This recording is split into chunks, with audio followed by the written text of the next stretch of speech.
ನಮಸ್ಕಾರ, ಶುಭ ಸಂಜೆ. ಸಂಕಲ್ಪ ಸಿದ್ಧಿ ವಿಶೇಷ ಕಾರ್ಯಕ್ರಮಕ್ಕೆ ತಮ್ಮೆಲ್ಲರಿಗೂ ಆತ್ಮೀಯ ಸ್ವಾಗತ ಹೇಳ್ತಾ ಇರೋದು ನರನೂಷ. ನಿಮ್ಮ ಒಂದು ಲೈಫ್ನಲ್ಲಿ ಅನೇಕ ರೀತಿಯಾಗಿರುವಂಥ ಸಮಸ್ಯೆಗಳು, ಕಷ್ಟಗಳು, ತೊಂದರೆಗಳು ಬರ್ತಾ ಇದೆ. ಹಲವಾರು ರೀತಿಯಾಗಿರುವಂಥ ಕೆಲಸ ಕಾರ್ಯಗಳಿಗೆ ಪ್ರಯತ್ನ ಮಾಡ್ತಾ ಇದ್ದೀರಾ, ಯಾವುದೂ ಕೂಡ ನಿಮಗೆ ಯಶಸ್ಸು ಕಾಣ್ತಾ ಇಲ್ಲ. ಮನೆಯಲ್ಲಿ ಒಂದು ರೀತಿಯಾಗಿರುವಂಥ ಅಶಾಂತಿ, ಅನಾರೋಗ್ಯದ ಸಮಸ್ಯೆಗಳಿರ್ಬೋದು, ಮ್ಯಾರೇಜ್ ಡಿಲೇ ಆಗ್ತಿರ್ಬೋದು, ಬಿಸ್ನೆಸ್ ಲಾಸ್ ಇರ್ಬೋದು.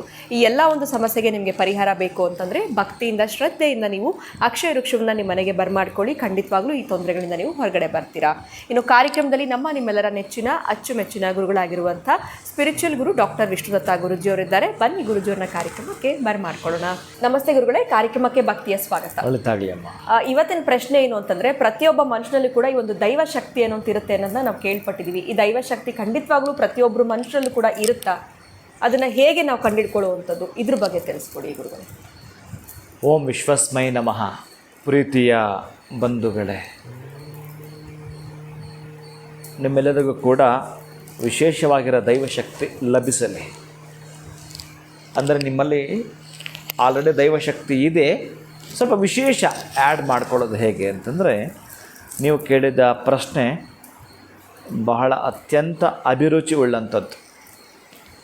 ದೈವಶಕ್ತಿ ಅನ್ನುವಂಥದ್ದು, ಆ ದೈವಶಕ್ತಿ ಹೇಗಿರುತ್ತೆ ಅಂತಂದರೆ, ಅದು ಎಲ್ಲಿರುತ್ತೆ ಅಂತಂದರೆ ನಿದ್ರಾವಸ್ಥೆಯಲ್ಲಿರುತ್ತೆ. ನಿದ್ರಾವಸ್ಥೆಯಲ್ಲಿರುತ್ತೆ. ನಿಮಗೇನಾದರೂ ಮೆಡಿಟೇಷನ್ ಬರುತ್ತೆ ಅನ್ನೋದಾದರೆ, ಆ ಮೆಡಿಟೇಷನ್ ಮುಖಾಂತರ ಕಂಡುಕೊಳ್ಳೋ ಸತ್ಯಗಳು ಕೆಲವಿದ್ದಾವೆ. ನಮಗೆ ಎಂಥ ಬೇಡ, ನಿರಾಕಾರ ಪರಬ್ರಹ್ಮನನ್ನು ನಾವು ಹೊಂದುವುದೇ ತದಾತ್ಮ್ಯವಾದಲ್ಲಿ ನಮಗಿರ್ತಕ್ಕಂತಹ ಚಕ್ರಗಳು, ಷಟ್ಚಕ್ರಗಳು ಅಂತ ಏನು ಕರಿತೀವೋ, ನವಚಕ್ರಗಳು ಅಥವಾ 88,000 ಚಕ್ರಗಳು, ಇದರ ಬಗ್ಗೆ ಸ್ವಲ್ಪವಾಗಿ ತಿಳಿದುಕೊಳ್ಳುತ್ತಾ ಅಧ್ಯಯನವನ್ನು ಮಾಡುತ್ತಾ ಬರ್ತೀನಿ ಅಂತಂದ್ರಾಗ, ಮೂಲಾಧಾರ ಚಕ್ರ ಅದು ಏನು ಮಾಡುತ್ತೆ, ಅದಕ್ಕೆ ಎಷ್ಟು ದಳಗಳಿರ್ತವೆ, ಯಾರು ಅದಕ್ಕೆ ಅಧಿಪತಿ, ಆಕಸ್ಮಿಕ ಅದಕ್ಕೇನಾದರೂ ತೊಂದರೆ ಆದರೆ ನಾವು ಯಾವ ರೀತಿ ಡಾಕ್ಟರ್ ಹತ್ರ ಹೋಗಿ ನಾವು ಮೆಡಿಸಿನ್ ತೆಗೆದುಕೊಳ್ಳುತ್ತೇವೆ, ಆ ಮೂಲಾಧಾರ ಅಂತಕ್ಕಂಥ ಚಕ್ರ ಎಲ್ಲಿರುತ್ತೆ ಅನ್ನೋದನ್ನು ತಿಳಿದುಕೊಳ್ಳುತ್ತಾ, ಅದಕ್ಕೇನೋ ತೊಂದರೆ ಆದಾಗ ಬರುವಂಥ ಕಾಯಿಲೆ ಯಾವುದು, ಆ ಕಾಯಿಲೆ ಬರಬಾರ್ದು ಅಂತಂದರೆ ಅದು ನಿಸ್ತೇಜವಾಗಿದೆ, ಅದು ಚೈತನ್ಯವಾಗಬೇಕು ಅಂತಂದರೆ ಅದು ಡಿಆಕ್ಟಿವ್, ಅದು ಆಕ್ಟಿವ್ ಆಗಬೇಕು ಅಂತಂದರೆ ನೀವೇನು ಪ್ರೇಯರ್ ಮಾಡಬೇಕು ಮೂಲಾಧಾರಕ್ಕೆ. ನಾನು ಮೂಲಾಧಾರ ಅಂತ ಚಕ್ರ ಮಾತಾಡಲಿಕ್ಕೆ ಹೊರಟ್ರೆ ಅದರ ದಳಗಳು 4 ಉಪದಳಗಳು, 32 ಗಣಪತಿ, ಹೀಗೆ ಅದಕ್ಕೆ ಸಂಬಂಧಪಟ್ಟ ಬೀಜಾಕ್ಷರ ಏನು ಎಲ್ಲ ಹೇಳ್ಕೊಳ್ತಾ ಹೊರಟ್ರೆ ಒಂದು ಕ್ಲಾಸ್ ಆಗುತ್ತೆ. ಅದಕ್ಕೆ ನೋಡೋಣ ಮುಂದಿನ ದಿನಗಳಲ್ಲಿ ಆ ಮೆಡಿಟೇಷನ್ಗೆ ಸಂಬಂಧಪಟ್ಟ ಕ್ಲಾಸ್ ಅಂತ ಮಾಡುವಾಗ ನಿಮಗೆ ಆ ಅಂತರಂಗ ಶುದ್ಧಿ, ಬಹಿರಂಗ ಶುದ್ಧಿ ಅಲ್ಲಿ ತೋರಿಸ್ತೇನೆ, ಅಲ್ಲಿ ಹೇಳುತ್ತೇನೆ. ಏನೇನು ಇಲ್ಲದ ಹಾಗೆ ಎಲ್ಲವನ್ನು ಪಡೆದುಕೊಳ್ಳುವ ವಿಧಾನಗಳು ಅಲ್ಲಿ ಇರ್ತವೆ.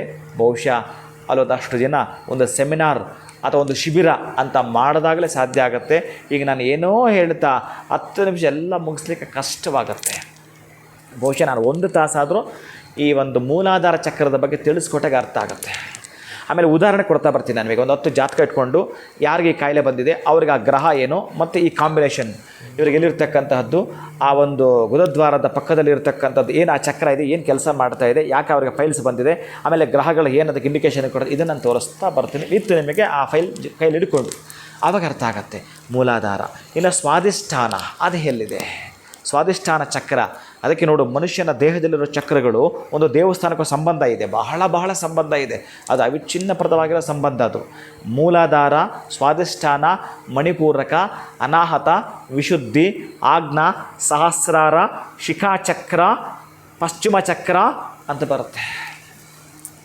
ಈ ಚಕ್ರನ ನಾವು ತುಲನೆ ಮಾಡಿದಾಗ, ಈಗ ನಾನು ಲಾಸ್ಟದೇ ಮಾತಾಡ್ತೀನಿ, ಸಹಸ್ರಾರ ಕೂಡ ಮಾತಾಡೋದಿಲ್ಲ, ಪಶ್ಚಿಮ ಚಕ್ರದ ಮಾತಾಡ್ತೀನಿ.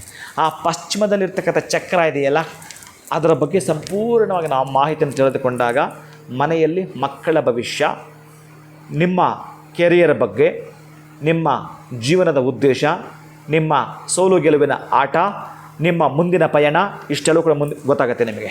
1 ತಿಂಗಳ ಮೊದಲೇ ಗೊತ್ತಾಗುತ್ತೆ ನಿಮಗೆ. ಯಾವ ರೀತಿ ನೀವು ಟಿಕೆಟ್ ಬುಕ್ ಮಾಡಿದ್ರೆ ಫ್ಲೈಟಿಗೆ, ನಾವು ಮೇ 11ನೇ ತಾರೀಕು ನಾನು ಎಲ್ಲೋ ಒಂದು ಕಡೆ ಸಿಂಗಾಪುರ್ ಹೋಗ್ತೀನಿ ಅಂತ ಬುಕ್ ಮಾಡಿದ್ದು ನಿಮಗೆ ಹೆಂಗೆ ಆನ್ಲೈನ್ ಗೊತ್ತಾಗ್ಬಿಡುತ್ತೋ ಹಾಗೆ ಗೊತ್ತಾಗುತ್ತೆ ನಿಮಗೆ. ಈ ಒಂದು ದೈವಶಕ್ತಿ ನಿಮ್ಮಲ್ಲೇ ಇದೆ. ಪ್ರತಿಯೊಬ್ಬರಿಗೂ 2 ಕಣ್ಣು, 2 ಕೈ, 2 ಕಾಲು, ರೂಪುರೇಖೆಗಳೆಲ್ಲವೂ ಸೇಮ್ ಸಮಾನಾಂತರ ಇರೋದ್ರಿಂದ ಪ್ರತಿಯೊಬ್ಬರು ಕೂಡ ಅದನ್ನು ಸ್ಟಡಿ ಮಾಡಿದ್ರೆ ಅದನ್ನು ತಿಳಿದುಕೊಳ್ತೀರಿ. ಆ ಒಂದು ದ್ವಾರವನ್ನು ಪ್ರವೇಶ ಮಾಡಬೇಕಾಗತ್ತೆ. ಆ ದೈವ ಶಕ್ತಿ ಎಲ್ಲಿದೆ, ಹೇಗಿದೆ, ಆ ನಿದ್ರಾವಸ್ಥೆಯಲ್ಲಿರ್ತಕ್ಕಂತಹ ಶಕ್ತಿಯನ್ನು ಬಡಿದೆಬ್ಬಿ ಎಬ್ಬಿಸಿ ಅದರ ಜೊತೆ ನಾವು ಹೇಗೆ ಸಂಪರ್ಕ ಸಾಧಿಸೋದು, ನಾವು ಹೇಗೆ ಅದರ ಜೊತೆ ಮಾತನಾಡ್ತಕ್ಕಂತಹದ್ದು ಅದು ಮೌನವಾಗಿರುತ್ತೆ. ನಮಗೆ ಹೇಗೆ ಗೊತ್ತಾಗುತ್ತೆ? ಈ ಕೆಲವರು ಗುಸು ಅಂದರೆ ಗೊತ್ತಾಗುತ್ತಲ್ಲ, ಅಥವಾ ಮೊಬೈಲಲ್ಲಿ ನಾವು ಯಾರೋ ಕೇಳಿಸ್ಕೊಳ್ತೀವಲ್ಲ, ಮೊಬೈಲಲ್ಲಿ ಇಷ್ಟೇ ಆಗಲ್ಲ, ಮೊಬೈಲಲ್ಲಿ ಹಿಂಗೆ ವಾಯ್ಸ್ ನಮ್ಮ ಕಿವಿಗೆ ರಾಚ್ತಾ ಇರುತ್ತೋ ಅಲ್ಲಿರ್ತಕ್ಕಂಥ ಕೇಳಿಸಲ್ಲ. ಇದು ಹೌದಾ? ನಿಜಾನಾ? ಮೊಬೈಲ್ ನಮಗೆ ಮಾತ್ರ ಕೇಳಿಸ್ತಾ ಇದೆ, ಅವನು ಕೇಳಿಸ್ತಾ ಇಲ್ಲ, ಅಷ್ಟೇ ವಾಯ್ಸ್ ಬರ್ತಾ ಇದೆ. ಹಾಗೆ ನಿಮ್ಮ ದೈವಶಕ್ತಿ ನಿಮ್ಮ ಜೊತೆ ಮಾತಾಡುತ್ತೆ, ಅಷ್ಟು ಚೆನ್ನಾಗಿ ನಿಮಗೆ ಕೇಳಿಸುತ್ತೆ, ಅಷ್ಟು ಅದ್ಭುತವಾಗಿರ್ತಕ್ಕಂತಹ ಮೆಸೇಜ್ ಬರುತ್ತೆ. ಅದಕ್ಕಾಗಿಯೇ ನೀವೆಲ್ಲೇ ಕುಳಿತುಕೊಂಡ್ರೂ ಕೂಡ ಆ ಮೆಡಿಟೇಷನ್ ಅನ್ನೋದನ್ನು ಮಾಡ್ತೀರಲ್ಲ, ಬಹಳ ಮುಖ್ಯ. ಅದಕ್ಕೆ ಗುರುಗಳ ಬಳಿ ಯಾರು ಯಾವುದು ದೀಕ್ಷೆ ತೆಗೆದುಕೊಂಡಿರ್ತಾರೋ ಆ ಮಂತ್ರಕ್ಕೆ ಮೊದಲು ಒಂದು ಅನುಷ್ಠಾನ ಮಾಡಿಕೊಳ್ತಕ್ಕಂಥ ಪದ್ಧತಿ, ವಿಶ್ವ ಚೈತನ್ಯಕ್ಕೆ ಕನೆಕ್ಟ್ ಮಾಡಿಕೊಡ್ತಕ್ಕಂಥ ಕೀ ಅದು. ಅದೇ ಗಾಯತ್ರಿಯ ವಿಶ್ವಾಮಿತ್ರನು ಕೊಟ್ಟಿರ್ತಕ್ಕಂತಹ ಈ ವಿಶ್ವಶಕ್ತಿಯ ಮಂತ್ರ, ಗಾಯತ್ರಿ ಮಂತ್ರ. ಅಷ್ಟು ಶಕ್ತಿ ಇದೆ. ನಾನು ನಿಜ ಹೇಳ್ತೀನಿ, ಮಂತ್ರ ನಂಬುವವನಲ್ಲ, ಜ್ಯೋತಿಷ್ಯವೂ ನಂಬುವವನಲ್ಲ, ತಂತ್ರವೂ ನಂಬುವವನಲ್ಲ.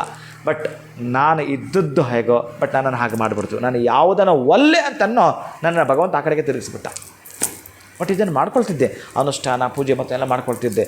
ಬಟ್ ನಿಮ್ಮ ಮುಂದೆ ಬಂದು ಪ್ರಚಾರ ಪಡಿಸ್ತೀನಿ ಅಂತಾಗಲಿ ಮತ್ತೊಂದಾಗಲಿ ಇಲ್ಲವೇ ಇಲ್ಲ. ಆಗ ಗೊತ್ತಿಲ್ಲ ಅವನ ಕೃಪೆ ಹೇಗಿರುತ್ತೆ ಅಂತ. ಅವನ ಹತ್ರ ಎಲ್ಲ ಅಪ್ಡೇಟ್ ಆಗಿರುತ್ತೆ, ನಮಗದು ಗೊತ್ತಿರಲ್ಲ. ಅದನ್ನು ಗೊತ್ತು ಮಾಡ್ಕೊಂಡ ಮೇಲೆ ನಾವು ಸುಮ್ಮನೆ ಆಗ್ಬಿಡ್ಬೇಕು. ಎಸ್, ನಮಗೆ ಅವನು ಅದು ಕೊಡ್ತಾನೆ, ಇದು ಕೊಡ್ತಾನೆ, ಮತ್ತೊಂದು ಕೊಡ್ತಾನೆ, ಎಲ್ಲವೂ ಕೊಡ್ತಾನೆ. ಹಣ ಕೊಡ್ತಾನೆ, ಆರೋಗ್ಯ ಕೊಡ್ತಾನೆ, ಆಯಸ್ಸು ಕೊಡ್ತಾನೆ, ಐಶ್ವರ್ಯ ಕೊಡ್ತಾನೆ, ವಿತ್ ಅಧಿಕಾರನೂ ಕೊಡ್ತಾನೆ.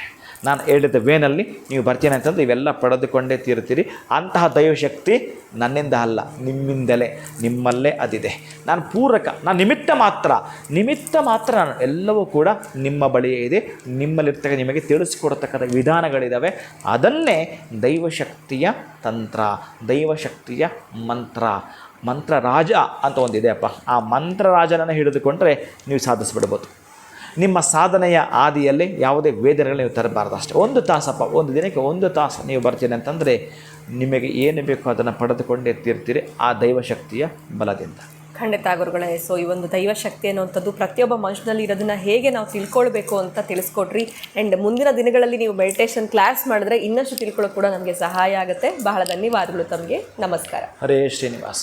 ಸೊ ಪ್ರತಿಯೊಬ್ಬ ಮನುಷ್ಯನಲ್ಲಿರುವಂತಹ ದೈವಶಕ್ತಿನ ತಿಳ್ಕೊಳ್ಬೇಕು ಅಂತಂದರೆ ನಾವು ಏನು ಮಾಡಬೇಕಾಗತ್ತೆ, ಮಂತ್ರ ಆಗಿರಬಹುದು, ಜೊತೆಗೆ ಆ ಒಂದು ಜಪವನ್ನು ಹೇಗೆ ಮಾಡಬೇಕು ಅದ್ರ ಬಗ್ಗೆ ಕೂಡ ನಮಗೆ ಗುರುಗಳು ತಿಳಿಸ್ಕೊಟ್ಟಿದ್ದಾರೆ. ಇವತ್ತಿನ ವಿಡಿಯೋ ತಮ್ಮೆಲ್ಲರಿಗೂ ಇಷ್ಟ ಆಗಿದೆ ಅಂತ ಭಾವಿಸ್ತಾ ಮತ್ತೊಂದು ಹೊಸ ವಿಚಾರದೊಂದಿಗೆ ಭೇಟಿ ಮಾಡ್ತೀನಿ. ನಮಸ್ಕಾರ.